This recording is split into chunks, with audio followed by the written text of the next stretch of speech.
It was the most important trip so far of Donald Trump's presidency, not only for the United States, but also the world. Mr. Trump's first stop in Asia, Japan. After that, he traveled to Seoul, where he delivered an historic speech before the South Korean parliament. First, he explained what is at stake on the Korean peninsula. And then he said he had a message for North Korea and the nuclear weapons ambitions of dictator Kim Jong-un. It is our responsibility and our duty to confront this danger together, because the longer we wait, the greater the danger grows and the fewer the options become.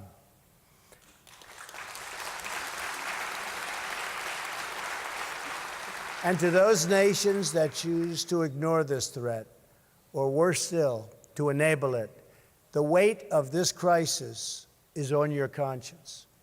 I also have come here to this peninsula to deliver a message directly to the leader of the North Korean dictatorship. The weapons you are acquiring are not making you safer. They are putting your regime in grave danger. Every step you take down this dark path increases the peril you face. North Korea is not the paradise your grandfather envisioned. It is a hell that no person deserves. Yet, despite every crime you have committed against God and man, you are ready to offer, and we will do that. We will offer a path to a much better future.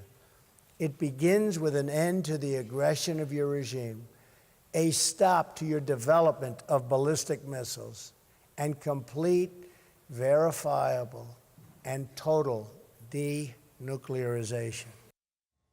Now, I don't know if you noticed, gone was the American president's harsh rhetoric of the past, those fire and fury warnings. This was a solemn speech where he presented the threat North Korea poses to the region and the world. He said the United States is ready to defend the vital interests of its people and allies from cruel tyrants.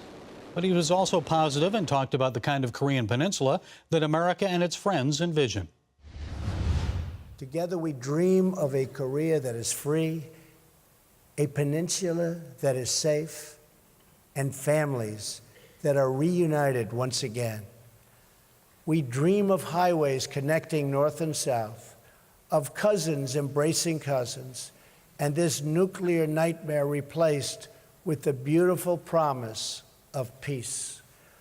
Until that day comes, we stand strong and alert. Our eyes are fixed to the north, and our hearts praying for the day when all Koreans can live in freedom. Thank you. God bless you. God bless the Korean people. Thank you very much.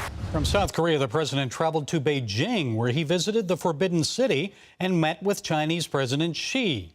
He wants China to be tougher on North Korea, but the Chinese insisted they're already honoring the economic sanctions that were imposed against the Hermit Kingdom.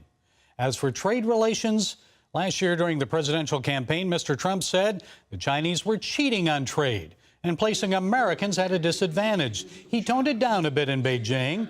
Secretary of Commerce Wilbur Ross even signed some trade agreements with the Chinese.